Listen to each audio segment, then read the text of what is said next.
ఉన్న ప్రభుత్వం మోసం చేసింది, రేవంత్ రెడ్డి ఉన్న ప్రభుత్వం మోసం చేసింది. పచ్చి మోసం కాంగ్రెస్ ప్రభుత్వం. ట్రయాంగిల్ వచ్చింది రేవంత్ రెడ్డి, శ్రీధర్ బాబు అనే ఒక కమిటీ వేసి అలాగే బోర్డు చెప్పాను దొంగ చెప్పాను. ఆంధ్ర నాయకుడు పట్టు కోమటిరెడ్డి వ్యాఖ్యలు నువ్వు చేస్తావు నువ్వు చేస్తావు అని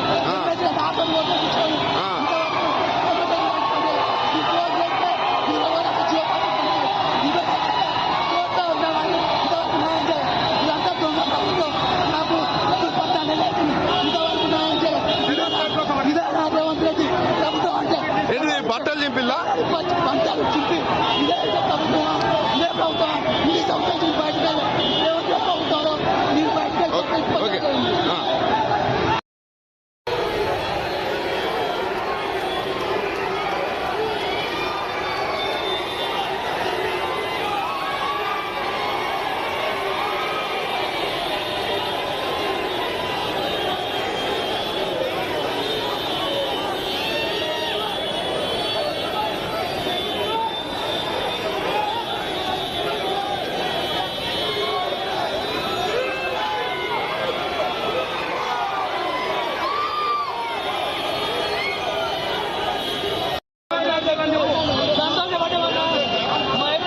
రేవంత్ రెడ్డి పిచ్చి పట్టాలి రోడ్లు ఏమో